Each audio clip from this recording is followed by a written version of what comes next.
Hello students, welcome to Sandy Academy of Mathematics YouTube channel. Okay, so top 5 important questions for all competitive exam series లో భాగంగా ఇప్పటికే మనం ఒక 6 parts ని finish చేయడం జరిగింది. సో ప్రతి part లో ఒక 5 questions ని అన్ని కాంపిటేటివ్ ఎగ్జామ్స్ లో అంటే ఇప్పుడు ప్రజెంట్ జరుగుతున్నటువంటి డిస్కషన్ గ్రూప్ డి కానీ ఆర్ఆర్బి కానీ ఎన్టీపీసీ కానీ ఎస్ఎస్సి సిహెచ్ఎస్ఎల్ అండ్ ఎంటీఎస్ అలాగే ఐసెట్ ఎగ్జామ్స్ కానీ వీటికి ఓరియంటెడ్గా ఏవైతే యూజ్ అవుతున్నాయో ఆ క్వశ్చన్స్ని మనం వన్ బై వన్ డిస్కస్ చేయడం జరుగుతుంది. సో ప్రతి వీడియోలో మనం ఒక మ్యాథమెటిక్ క్వశ్చన్ని అలాగే ఒక అర్థమెటిక్ క్వశ్చన్ని ఒక రీజనింగ్ క్వశ్చన్ని వాటితో కూడా ఒక జనరల్ స్టడీస్ అండ్ ఇంగ్లీష్ క్వశ్చన్ని డిస్కస్ చేస్తున్నాం. ఓకేనా? అంటే డిఫరెంట్ టైప్ ఆఫ్ కాంపిటేటివ్ ఎగ్జామ్స్లో ఏవైతే ఇచ్చారో వాటిని మీ ముందుకు తీసుకొచ్చే ప్రయత్నమే ఈ టాప్ 5 ఇంపార్టెంట్ క్వశ్చన్స్ అనే సిరీస్ అనమాట. ఓకేనా? సో పర్టిక్యులర్లీ మీరు ఏ ఎగ్జామ్ ప్రిపేర్ అయ్యే వాళ్ళైనా దీనికి ఉపయోగపడుతుంది. లేదా ప్రతి కాంపిటేటివ్ మేము అటెంప్ట్ చేస్తున్నాము అని తెలుసుకోవడానికి, లేదా బేసిక్స్లో వీక్గా ఉన్న వాళ్ళకి, లేదా ఆల్రెడీ ఒకసారి ప్రిపరేషన్ అయిపోయి ఖాళీగా కూర్చున్న వాళ్ళకి ఇది చాలా బాగా యూజ్ అవుతుందని చెప్పాను. సో ఇప్పటికే చాలామంది వీడియోస్ని చూస్తున్నారు, లైక్ చేస్తున్నారు, షేర్ చేస్తున్నారు. అయితే ఇంకా చాలామంది మన ఛానల్ని సబ్స్క్రైబ్ చేసుకోలేని వాళ్ళు ఉన్నారు. వాళ్ళు వెంటనే సబ్స్క్రైబ్ చేసుకోండి. ఎందుకంటే మీకు ఇంత తక్కువ సమయంలో ఎక్కువ ఇన్ఫర్మేషన్ అనేది ఎక్కడా తొందరగా దొరకదు. ఓకేనా? సో మీ అందరికీ ఉపయోగపడేలాగా, ఓకేనా, వెంటనే యూజ్ చేసుకునేలాగా, ఈజీగా స్కోర్ చేసేలాగా నేను ప్రయత్నించి మీకు క్వశ్చన్స్ ఇస్తున్నాను. ఓకే, అలాగే కొంతమంది ఆన్లైన్ క్లాసెస్ కోసం కూడా అడుగుతున్నారు. సో వాటి కోసం కూడా ప్లాన్ చేస్తున్నాము. ఇప్పుడు DSC school assistant and LTT exams జరుగుతున్నవి, అంటే నోటిఫికేషన్ ఇవ్వడం జరిగింది. సో వీటికి ఉపయోగపడే విధంగా కొన్ని కోర్సులు మనం లాంచ్ చేశాము.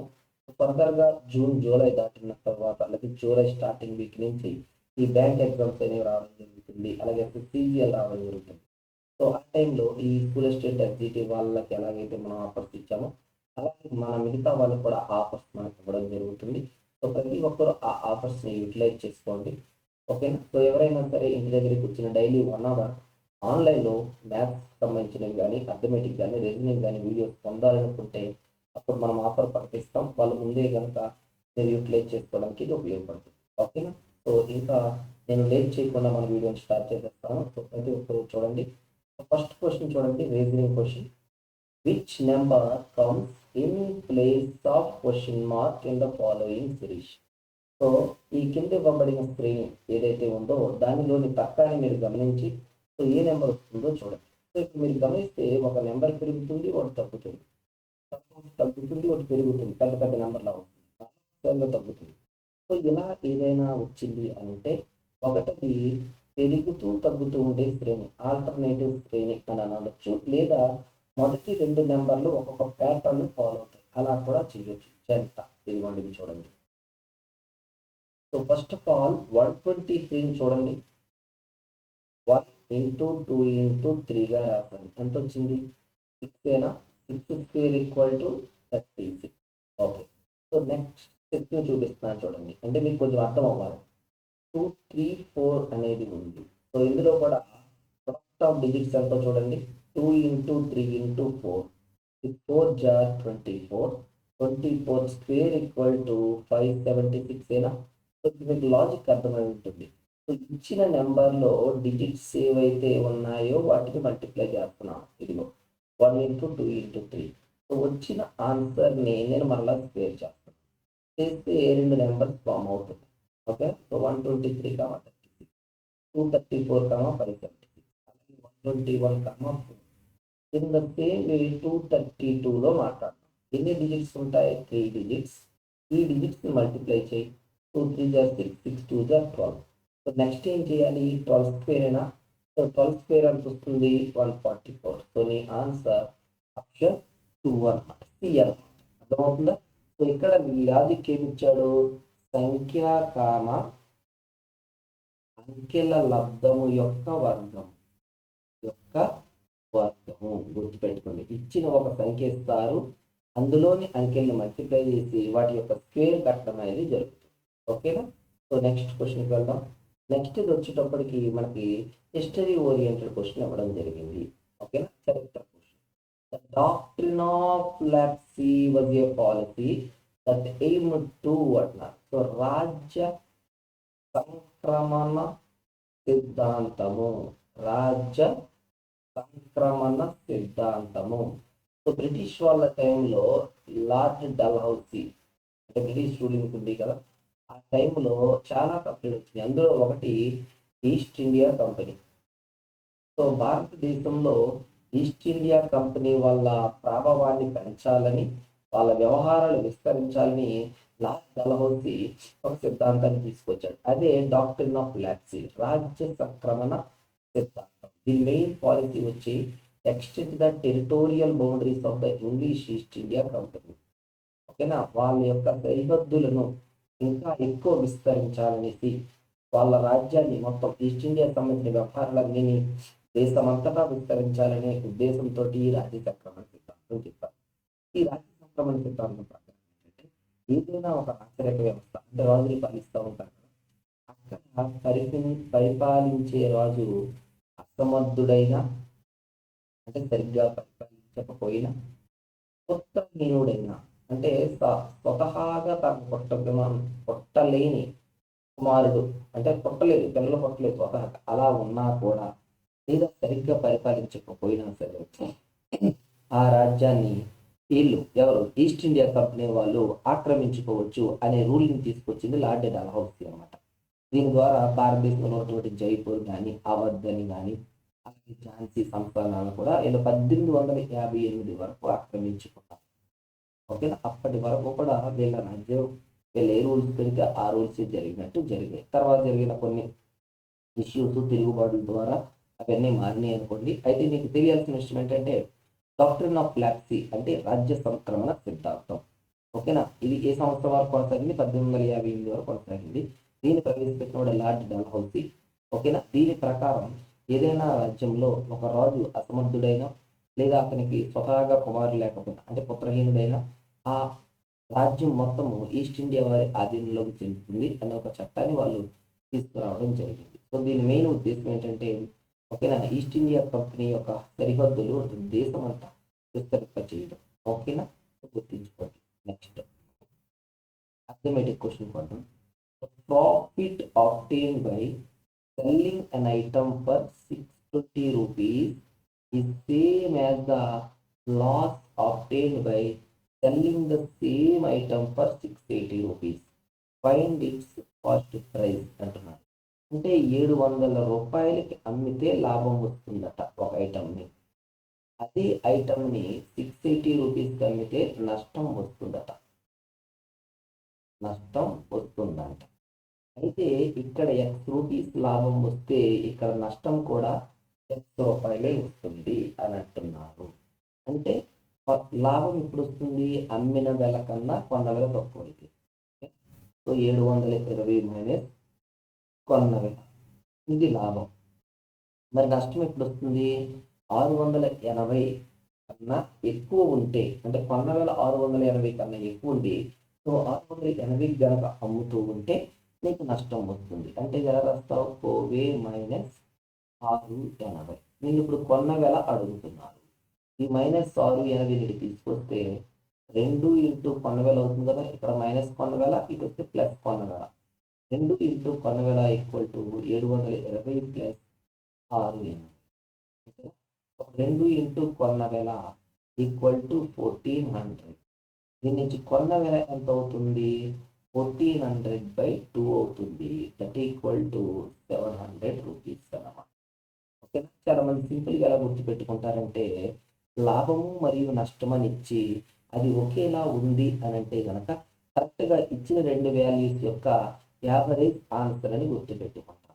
ఓకేనా, సో మీరు ఎలా ఆలోచించినా పర్వాలేదు. ఇక్కడ ఏమంటున్నాడంటే, ఒక ఐటమ్ని 2 రకాల ప్రైజెస్ అమ్మాడు.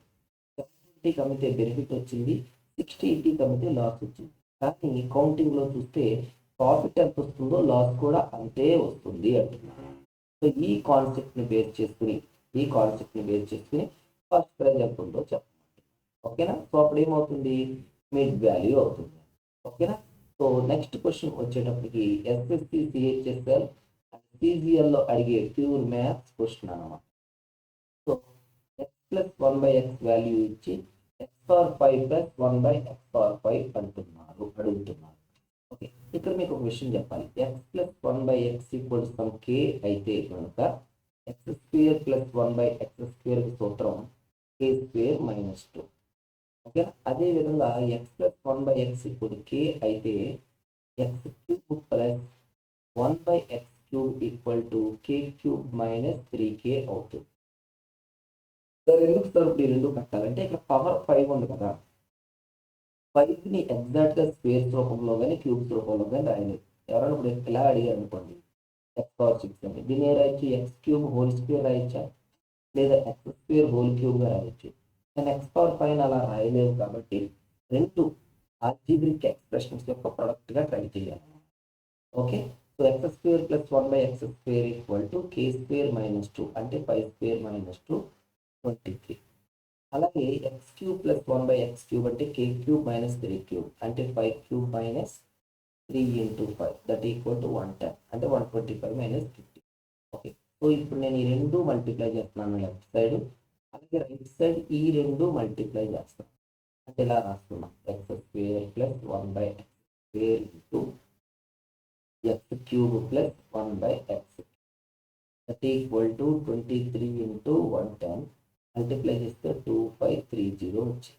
ఓకే, ఫస్ట్ మల్టిప్లై చేయండి. x² అంటే x³ x⁴ 1/x² into 1/x³ 1/x⁴ x² into 1/x³ 1/x plus x³ into 1/x² x that equal to 2530. But already you know 1/x plus x value is nothing but 5. ఓకేనా, so x plus 1/x value 5 కాబట్టి మీకు కావాల్సింది only x⁴ plus 1/x⁴ కాబట్టి ఈ 1/x plus x value అంటే 5 కదా, ఈ 5 పక్కనే తీసుకొస్తే ఏమవుతుంది, 2525 అనేది నీ ఆన్సర్ అవుతుంది. మన ఆన్సర్ ఆప్షన్ బి అనమాట. ఓకేనా, సో కొన్ని క్వశ్చన్లు కాంప్లికేటెడ్గా ఇస్తూ ఉంటారు. డైరెక్ట్గా x³ x² అడగకుండా x³ x² ఏమో SSC వరకు అడుగుతారు. ఈజీఆర్కి వచ్చేటప్పటికి x⁴ మీద కాన్సన్ట్రేషన్ పెడతారు కాబట్టి మీరు దాని మీద ఖచ్చితంగా ఫోకస్ చేయండి. ఓకే, సో ఇక్కడ చూసుకుంటే చివరిగా ఇంగ్లీష్ క్వశ్చన్ చూద్దాం. Find the antonym of the word vacillation. ఓకేనా, అంటే వ్యతిరేక పదము చెప్పమంటున్నారు. వ్యతిరేక పదము దేనికి, వ్యాక్సిలేషన్ని. ఓకేనా, అంటే వ్యాక్సిలేషన్ అంటే ఖచ్చితత్వం లేకపోవడం అనొచ్చు. తెలుగులో చెప్తున్నా, స్పష్టత లేకపోవడం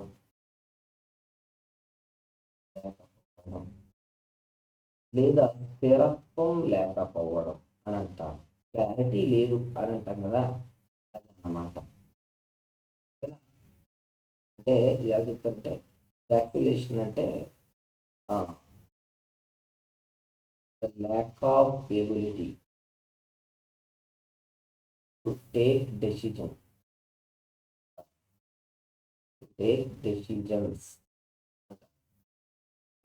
ఎక్కడైనా సరే ఒక విషయంలో కరెక్ట్గా నువ్వు డెసిషన్ తీసుకోలేకపోవడం అంటే స్ట్రాంగ్ డెసిషన్ లేకపోవడం. ఏవైనా రెండు ఒపీనియన్లు నీ ముందు పెట్టినప్పుడు వాటిల్లో కరెక్ట్గా ఏది కావాలో చూజ్ చేసుకోలేకపోవడం అన్నమాట. క్లారిటీ ఉండకపోవడం అన్నమాట. అలా లేని దాన్నే వ్యాక్సిలేషన్ అంటారు. ఓకే, సో దీనికి ఆపోజిట్ ఏంటంటే ఉత్సాహం అని చెప్తారు. స్టెడ్ ఫాస్ట్నెస్ అంటారు. స్టెడ్ ఫాస్ట్నెస్ అంటే ఉత్సాహవంతమైన అంటే రిలీఫ్ అంటే తెలుసు, ప్రశాంతత, రెస్పెక్ట్ అంటే తెలుసు, గౌరవం. రిమోర్స్ అంటే పశ్చాత్తాపం. సో మనకి ఇక్కడ కావాల్సింది ఏంటంటే స్థిరత్వం లేదు, ఎందుకంటే దానికి ఆపోజిట్ ఉత్సాహవంతంగా ఉండడం, స్థిరంగా ఉండడం అలా అనమాట. స్టెడ్ ఫాస్ట్నెస్ అని. సో ఆపోజిట్ వర్డ్ వచ్చి వ్యాక్సిలేషన్కి యాంటోనిమ్ స్టెడ్ ఫాస్ట్నెస్. ఓకేనా, ఇది స్టూడెంట్స్ పార్ట్ 7లోని టాప్ 5 ఇంపార్టెంట్ క్వశ్చన్కి సంబంధించిన కంప్లీట్ ఇన్ఫర్మేషన్. ఓకే, ఈ వీడియోని పూర్తిగా వాచ్ చేయండి. మీకు నచ్చితే లైక్ చేయండి, మీ ఫ్రెండ్స్ అందరికీ షేర్ చేయండి. ఇంకా ఎవరైతే సబ్స్క్రైబ్ చేసుకోలేదో వాళ్ళందరూ మన స్టాండీ అకాడమీ ఆఫ్ మ్యాథమెటిక్స్ యూట్యూబ్ ఛానల్ని వెంటనే సబ్స్క్రైబ్ చేసుకోండి. ఓకేనా, సో నెక్స్ట్ వీడియోలో మరొక టాప్ 5 ఇంపార్టెంట్ క్వశ్చన్స్తో మళ్ళీ కలుద్దాం. Okay, thank you.